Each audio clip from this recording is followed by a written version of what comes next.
आज हमारी third class है। अगर जिन लोगों ने इससे पहले की 2 क्लासेस नहीं देखी हैं तो उससे पहले 2 क्लासेस देख सकते हैं। ये हम उसमें केवल वही क्वेश्चंस कर रहे हैं जो परीक्षाओं में जीडी ने अपनी परीक्षाओं में पूछे, प्रीवियस ईयर क्वेश्चंस कर रहे हैं।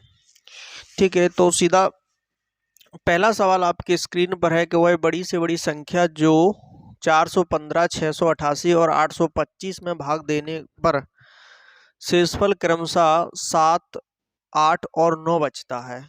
तो इसको करने का तरीका क्या होगा?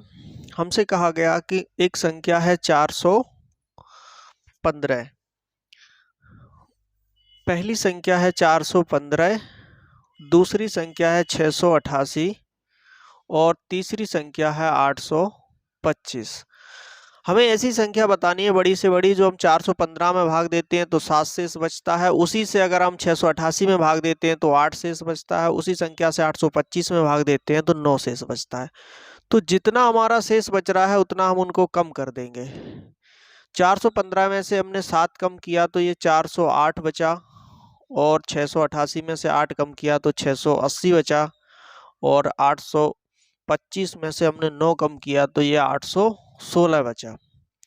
इन दोनों का हम डिफरेंस लेना। अब ये तीनों का हमें एचसीएफ लेना है। तो एचसीएफ के कई तरीके हैं, इनमें से एक अंतर का भी आता है कि अंतर लेकर भी हम एचसीएफ निकाल सकते हैं।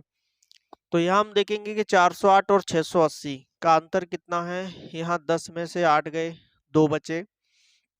इसके बाद 8 में से 1 गया तो 7 बचे, और 6 में से 4 गया 2 बचे।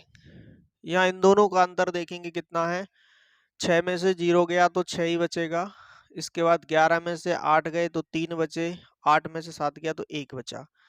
इन दोनों का डिफरेंस कितना है?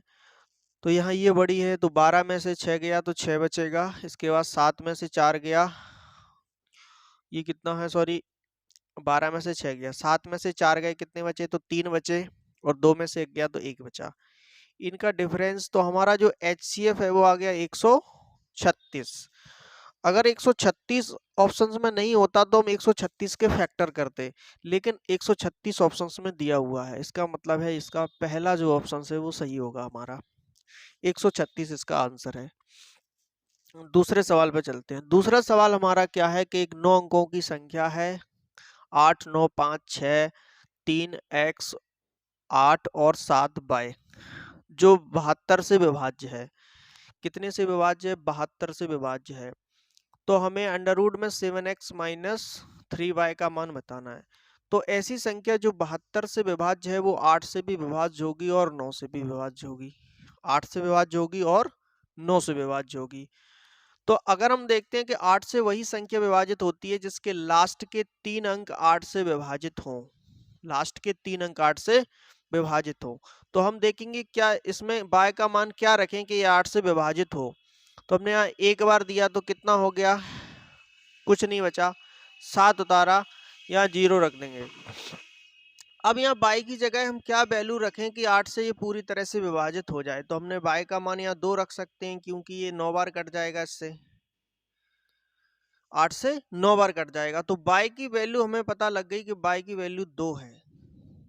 कितनी है बाई की? 2। अब हमें x की वैल्यू पता करनी है कि x की वैल्यू कितनी होगी। संख्या क्या हो गई हमारी? हो गई 8, 9, 5, 6, 3, x, 8, 7 और 2। अब हमें इसमें 9 और x की वैल्यू ज्ञात करना है। अब हम देखेंगे कि ये संख्या 9 से भी विभाजित होगी, तो हमें चेक करना है कि 9 से विभाजित करने के लिए x की वैल्यू हम क्या रखेंगे। तो ये 9 से कट जाता है, 9 9 से कट जाता है। इसके बाद 6 और 3 9, ये 9 से कट जाएंगे। 7 और 2 9, ये 9 से कट जाएंगे। यहाँ हम देखेंगे कि 8 और 5 13, 13 और 8 21, 21 प्लस x आया, 21 प्लस x। अब x की वैल्यू हम क्या रखें कि ये 9 से विभाजित हो जाए। तो 9 से 27 कटता है, 27, तो हम x की वैल्यू यहाँ क्या रख देंगे? 6 रख देंगे।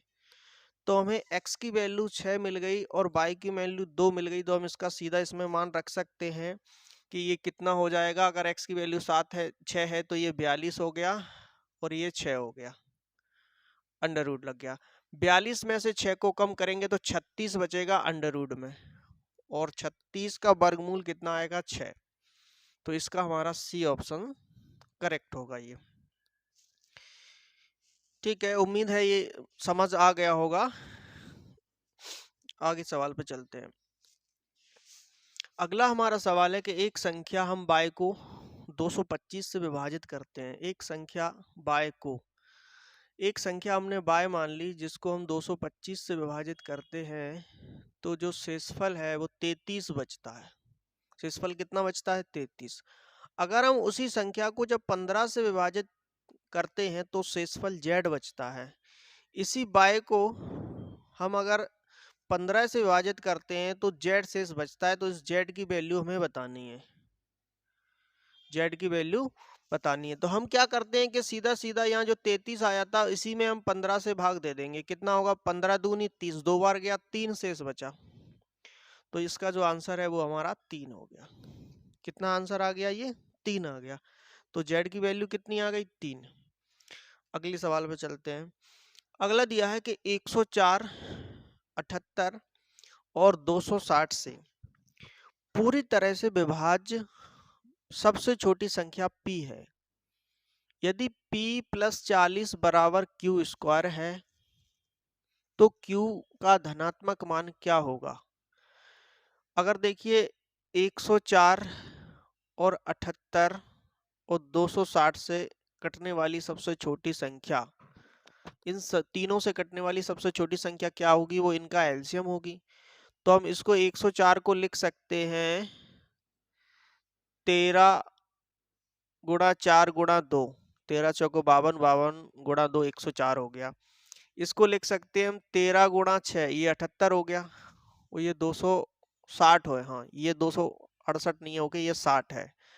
तो 260 को हम लिख सकते हैं 13 गुणा 2 26 हो गया ये, और 10 को लिख सकते हैं 2 गुणा 5 हो गया ये।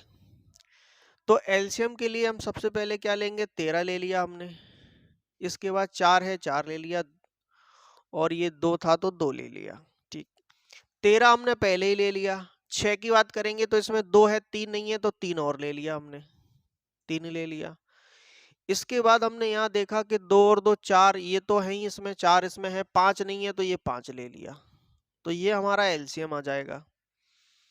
कितना हो जाएगा ये? 13 चौको 52 दूनी 104, 104 गुणा 15, 104 गुणा 15 कितना होगा? 15 चौको 60 और 15 एकम 15, 1560 आ गया। तो वो संख्या कौन सी आ गई? p का मान हमारा निकल आया 1560, और p + 40 की जो वैल्यू है वो q स्क्वायर के बराबर है। अगर हम यहाँ से स्क्वायर हटाएंगे तो यहाँ अंडरवुड आ जाएगा। तो यहाँ p की वैल्यू हमें मिली थी कितनी? 1560 प्राप्त हुई है। तो 1560 + 40 कितना हो गया? ये 1600 हो गया। 1600 का वर्गमूल कितना आएगा? 40। तो q की वैल्यू कितनी आ गई? q की वैल्यू 40 आ गई। 40 हमारा इसका आंसर है। अगला सवाल हमारा है कि a का वह न्यूनतम मान जिसके लिए संख्या 638a 435 ये 3 से पूर्णतः विभाज्य है, तो a का हमें सबसे छोटा न्यूनतम मान बताना है। a का क्या बताना है हमें? सबसे न्यूनतम मान। तो हम देखेंगे कि 3 से अगर विभाजित करेंगे तो 3 से 3 तो कट ही जाएगा, 3 से 3 कट जाएगा, 3 से 6 कट जाएगा, और 5 और 4 9, ये कट जाएगा। बचा क्या है?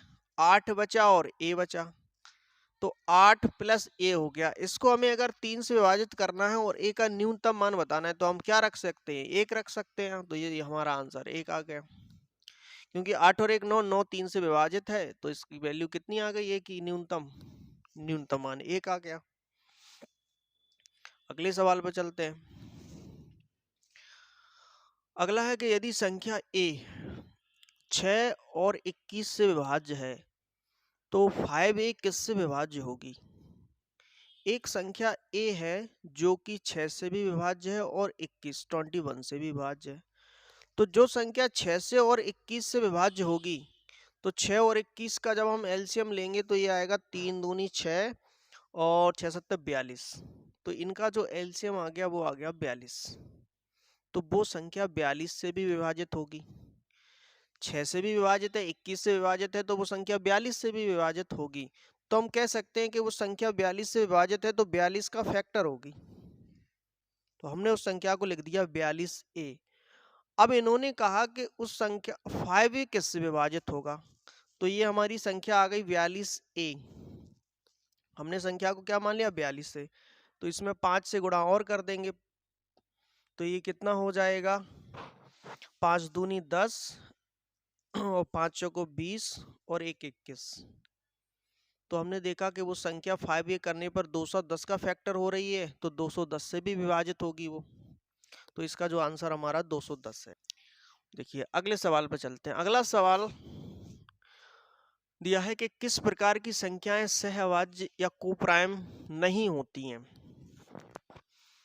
पहला में दिया कि any two consecutive even numbers, कोई भी दो क्रमागत सम संख्याएं।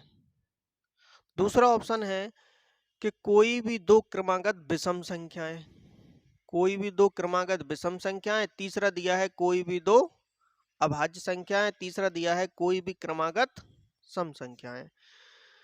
तो कल हमने जाना था कि जिस संख्याओं का HCF 1 होगा वो संख्याएं सहअभाज्य कहलाएंगी। ऐसी संख्याएं जिनका HCF 1 होगा वो सभी के सभी क्या कहलाएंगी, सहअभाज्य। उन्होंने कहा कि कोई भी दो क्रमागत विषम संख्याएं ले लो, तो एक हमने विषम संख्या 1 ले ली, दूसरी 3 ले ली, तो इनका HCF कितना आ रहा 1। तो इसका मतलब है कि ये तो सही है, जबकि हमने कहा कि नहीं होंगी, सवाल में पूछा है कि नहीं होंगी। फिर सी पे चलते हैं, कोई भी दो अभाज्य संख्याएं, तो कोई भी दो अभाज्य संख्याएं ले ली हमने, एक 2 ले लिया और 3 ले लिया, इनका HCF 1 आ रहा, तो ये भी नहीं हो रहा। अब हमने देखा कि कोई भी दो क्रमागत संख्याएं, तो क्रमागत संख्या हमने एक 2 ले ली, 3 ले ली, या 4 ले लो या 5 ले लो। 4 5 का HCF 1 आएगा, तो ये तो सहअभाज्य होंगी, लेकिन उन्होंने कहा नहीं होगी, तो ये गलत हो गया। तो केवल क्या आंसर बचेगा, जब भी हम दो लगातार सम संख्या ले ली, 2 और 4 ले लेंगे, तो इनका HCF 2 आ रहा है, और जबकि हमें कितना चाहिए 1। तो ये हमारा जो ऑप्शन है वही हमारा सही है, ये करेक्ट है, पहला ऑप्शन करेक्ट है।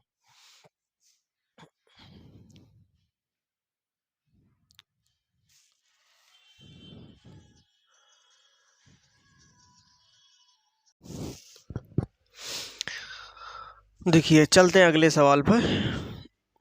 अगला सवाल हमें दिया है कि यदि P और Q एक संख्या की दो एकल अंकों वाली प्राकृतिक संख्या है, किसकी दी है 728 और PQ की एकल अंक मतलब कि एक ही अंक की संख्याएं हैं, ये दोनों वाली प्राकृतिक संख्या है, जिससे कि यह 80 से विभाज्य है, तो P और Q किसके बराबर होगा, P इंटू Q किसके बराबर होगा। देखिए जब यह 80 से विभाज्य है, कोई भी संख्या 80 से विभाज्य है तो वह 10 से विभाजित होगी और 8 से भी होगी, 10 से विभाजित होगी और 8 से भी होगी, दोनों से। या हम कह सकते हैं कि जब वह संख्या 80 से विभाजित है तो वो 10 से भी विभाजित होगी। अगर कोई संख्या 10 से विभाजित है तो उसके लास्ट में 0 आना चाहिए। क्या आना चाहिए, 0। तो अगर हम Q की जगह 0 रख देंगे, और उन्होंने कहा कि एकल अंक, तो Q का मान कितना आ गया 0। और फिर हमसे पूछा है कि P इंटू Q कितना होगा, क्या पूछा है P इंटू Q। तो हम किसी भी संख्या में जब 0 से गुणा करेंगे तो 0 आएगा। अगले सवाल, अगला सवाल दिया है कि यदि y सीधे x के साथ भिन्न होता है, वो कह रहे हैं कि अगर y की वैल्यू 16 है तो x की वैल्यू 24 होती है, तो इनका रेशियो अगर हम देखें तो कितना होगा, 8 से काटेंगे तो 8 दूनी 16 और 8 ती 24, 2:3 का अनुपात है इनमें। तो वो कह रहे हैं कि अगर y 45 हो गया, x 45 हो गया तो y की वैल्यू क्या होगी। तो 3 बराबर 45 है तो 1 बराबर 15 है, ये 15 गुना हो गया इसका, तो इसका 15 गुना करेंगे तो कितना हो जाएगा 30। तो y हो जाएगा हमारा 30। अगले सवाल पर चलते हैं।